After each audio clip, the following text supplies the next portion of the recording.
Luc, chapitre 4. Jésus, rempli du Saint-Esprit, revint du Jourdain. Il fut conduit par l'Esprit dans le désert où il fut tenté par le diable pendant 40 jours. Il ne mangea rien durant ces jours-là et, quand cette période fut passée, il eut faim. Le diable lui dit, « Si tu es le Fils de Dieu, ordonne à cette pierre de devenir du pain. » Jésus lui répondit, « Il est écrit, l'homme ne vivra pas de pain seulement, mais de toute parole de Dieu. » Le diable l'emmena plus haut, sur une haute montagne, et lui montra en un instant tous les royaumes de la terre. Puis il lui dit, « Je te donnerai toute cette puissance et la gloire de ces royaumes, car elle m'a été donnée, et je la donne à qui je veux. Si donc tu te prosternes devant moi, elle sera toute à toi. » Jésus lui répondit, « Retire-toi, Satan.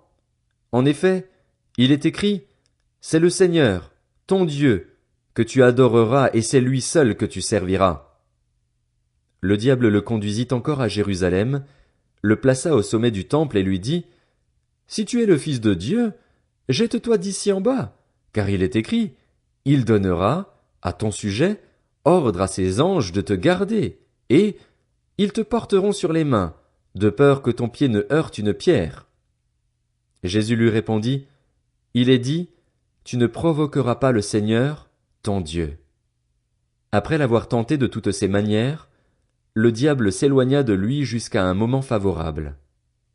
Jésus, revêtu de la puissance de l'Esprit, retourna en Galilée, et sa réputation gagna toute la région.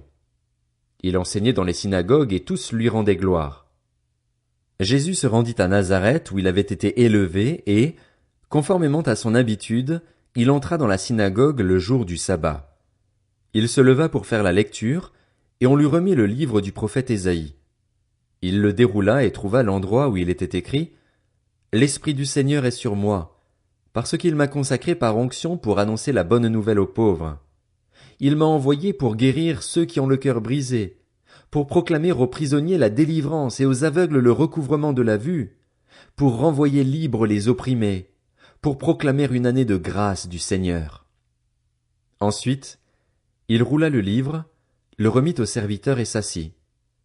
Tous ceux qui se trouvaient dans la synagogue avaient les regards fixés sur lui.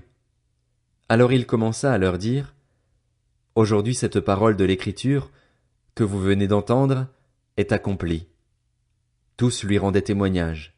Ils étaient étonnés des paroles de grâce qui sortaient de sa bouche et ils disaient, « N'est-ce pas le fils de Joseph? » Jésus leur dit, « Vous allez sans doute me citer ce proverbe, « Médecin, guéris-toi toi-même. » Et vous me direz, « Fais ici, dans ta patrie, tout ce que, à ce que nous avons appris, tu as fait à Capernaüm. » Il leur dit encore, « Je vous le dis en vérité, aucun prophète n'est bien accueilli dans sa patrie.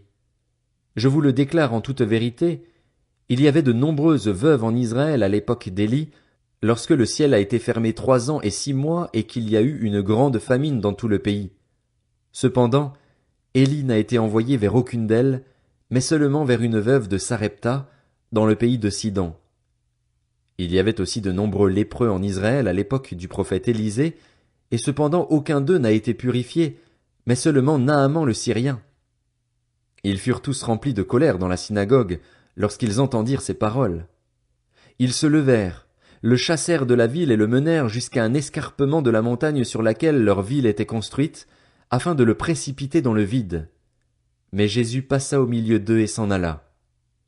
Il descendit à Capernaüm, ville de la Galilée, et il les enseignait le jour du sabbat. On était frappé par son enseignement, car il parlait avec autorité. Dans la synagogue se trouvait un homme qui avait un esprit démoniaque impur. Il s'écria d'une voix forte, « Ah! Que nous veux-tu, Jésus de Nazareth? Es-tu venu pour nous perdre? Je sais qui tu es, le Saint de Dieu. » Jésus le menaça en disant, « Tais-toi et sors de cet homme. » Le démon jeta l'homme au milieu de l'assemblée et sortit de lui sans lui faire aucun mal. Tous furent saisis de frayeur, et ils se disaient les uns aux autres, « Quelle est cette parole? Il commande avec autorité et puissance aux esprits impurs, et ils sortent. » Et sa réputation gagna toute la région.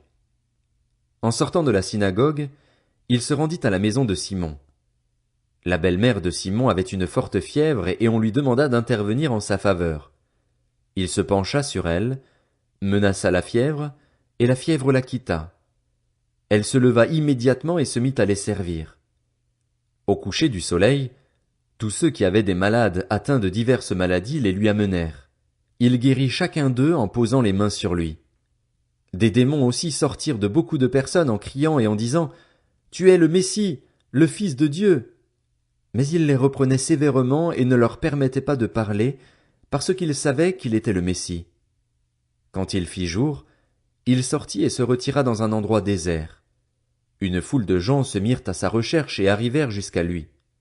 Ils voulaient le retenir afin qu'il ne les quitte pas, mais il leur dit « Il faut aussi que j'annonce aux autres villes la bonne nouvelle du royaume de Dieu, car c'est pour cela que j'ai été envoyé. » Et il prêchait dans les synagogues de la Galilée.